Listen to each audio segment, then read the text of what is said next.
Dr. Sarah Null is an associate professor in the Watershed Sciences Department at Utah State University. She has a PhD and master's degree in geography from UC Davis. And her bachelor's degree, this is always interesting to me, Sarah, is in international economics from UCLA. Her expertise is environmental water management using systems modeling, mathematical modeling, and field studies. Recent research includes improving aquatic habitat objectives in water resource systems models and evaluating trade-offs between human and environmental water uses with uncertainty. That would be Great Salt Lake.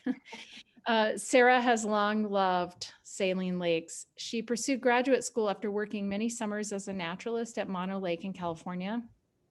Recent Great Salt Lake research includes modeling salt balance between the north and south arms, using water balance to estimate lake level without human water demands, estimating cost of water conservation and water markets to provide environmental flows to the lake, and assessing water uses and infrastructure that threaten lake ecosystems. So that's her official body of work. And I also would like to say that she is an LOL, a lady of the lake. And we're so happy to have you here, Sarah. I'll turn it over. Thank you for having me. This is really fun. Let me share my screen. Make sure everyone can see it. Does that work? Can everyone see my screen? Yes, we can. Okay, perfect. So I'm really excited to be here. And this is one of those very sad times that I live in Logan, that I'm not close to the lake to do crew on it. That looked so fun, and I've never even thought of that. But today I'm going to be talking very briefly about maybe 10 or 15-minute talk on Great Salt Lake Watershed kind of 101. So a quick and dirty background about the lake to catch everyone up so that we can all enjoy the rest of the talks later today. Okay, so let's start with, where does the water that's in Great Salt Lake, how does it get there? So most of Great Salt Lake water is from stream flow. About 2/3 of it is from stream flow. Mostly it comes from the Bear River right up here, also the Weber River and the Jordan River. There's a couple very small tributaries, things like Davis Creek and places like that down here that feed into Farmington Bay. But Bear River, Weber River, and Jordan River are the three biggies for stream flow. There's some direct precipitation, and then there's a little bit of groundwater, not too much. So mostly surface water, surface contributions from streams are the big source of water. Now, of course, there's no outlet to Great Salt Lake, so the only way that water leaves the lake is through evaporation. So that means that all the salts and minerals, the trace amounts that come down in stream flow, stay in the lake, and over time it becomes more and more saline and more full of minerals. So now, Gunnison Bay, which is the north arm, can be up to about 27% salt, can be near saturation. It's red, it tends to get bacteria and some red algae. Gilbert Bay is the south arm, and it varies depending on how much fresh water the lake gets year to year, but it might be about 8 to 17% salt with more green algae. And as a reference, oceans are about 3.5% salt. So really saline environment here. One note on this, you can see it very clearly here, but the causeway was converted to solid fill in 1859. And so at that time, the lake essentially became two separate bodies of water for the most part. There were two very small culverts from 1959 to 2013, and actually in 2012 and 2013, those culverts closed because we were worried about the structural safety of the causeway itself. And then in December 2016, a new bridge and breach were installed in the Great Salt Lake. And so that's been exciting, seeing how salt and water are mixing now in the lake from the new breach. So we're going to talk a little bit about consumptive water uses and water that historically would have come into the Great Salt Lake, but now don't, because we're using that water for other reasons. So I'm going to start here on this lower figure, actually, looking at this red line. This red line is through time on the x-axis, and it's showing lake elevation on the y-axis. And you can see the clear downward trend. And this is measured data. This is historical lake elevation. And so you can see a bunch of things. You can see the lake rise sometimes, the lake decline other times. It's clearly not a exactly linear pattern. And that's expected because the lake really mirrors the climate of what's going on. So if we have wet years, the lake will rise. If we have dry years, just like this year, the lake will decline even more. Remember, there's always evaporation coming off the lake. And then a group of us, this modeling was led by Craig Miller. A group of us then modeled, we estimated the consumptive water uses, and I'll explain that in a minute. So we modeled the water that people use for various reasons and what would happen to the lake if that water was coming to the Great Salt Lake. And that led us to the green line right over here in this graph. And that's showing that, again, the lake goes up and down, but there's no big long-term trend. Overall, we'd think the lake was staying about the same. So this showed really clearly that the lake level is declining, and it's because people use water. And in fact, we think that the lake is about 11 vertical feet lower than it would have been if there was no human influence in the Great Salt Lake watershed. And this figure on the top now shows who's using that water. And I'm going to break that down into a table in a little bit. But this figure is nice because it's showing through time who uses the water. So one thing we did was look at the stream flow into the Great Salt Lake, because we wanted to say, okay, you know, we know that there's a lot of climate variability. Could the climate be changing the lake to decline? And this is a figure of stream flow through time in Blacksmith Fork up here near Logan and the Bear River. And we found that that's not true. The flow is almost the same. In fact, we've been recently in a little bit of a wetter period. So we ruled out that. And then we said, okay, who uses the water? So here's a nice table, and I'm going to talk about the rest of the presentation. I'm going to talk about these one by one.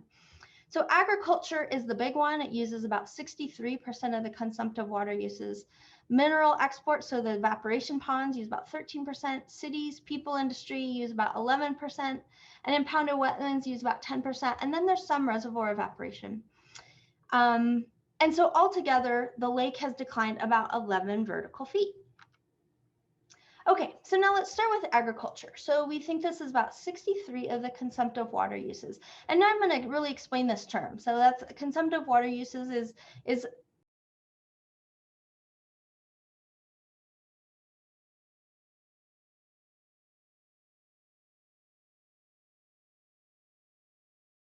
field, but not all of that water is consumptively used. So it doesn't all evaporate or transpirate from plants. Some of that water that's applied to fields will soak into the ground or might run off fields.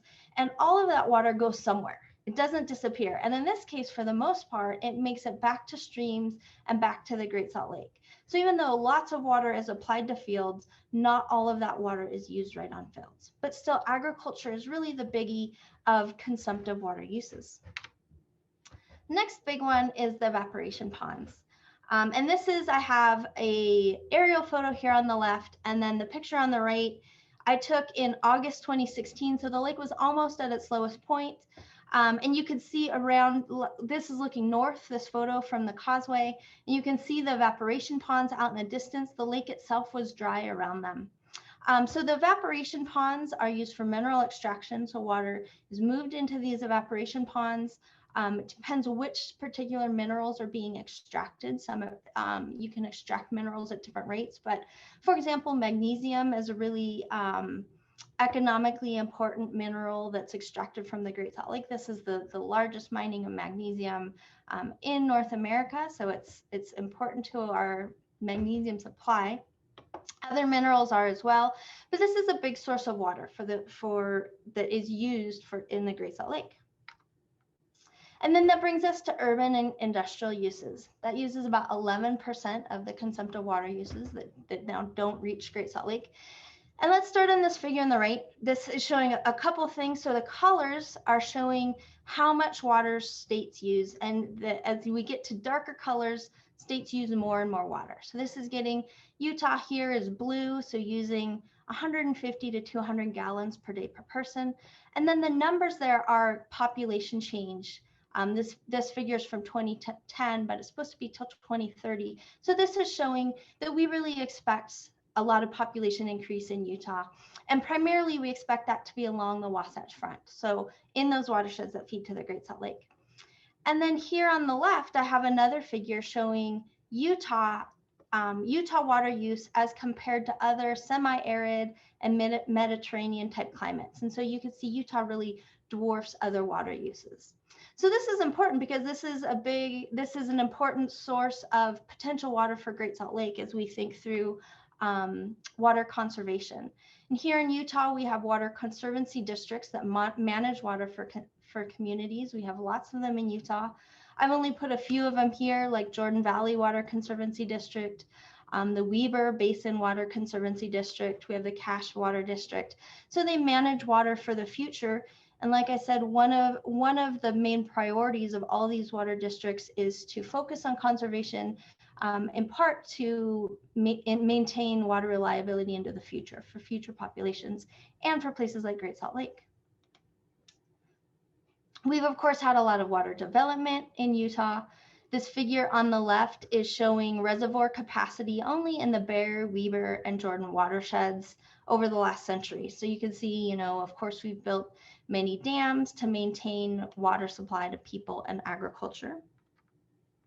And then that brings us to impounded wetlands. And it's funny to think about impounded wetlands as being one of the things that could take water away from the lake, because most of the wetlands really ring Great Salt Lake. You can see them in the map here. All the green areas are impounded wetlands. So they're places with water rights. Sometimes the water rights will be seasonal, but they tend to have some water rights. They're very much managed. Much of that water still does reach the Great Salt Lake, but not all of it. Again, some of that is consumptively used, so plants actively use that water.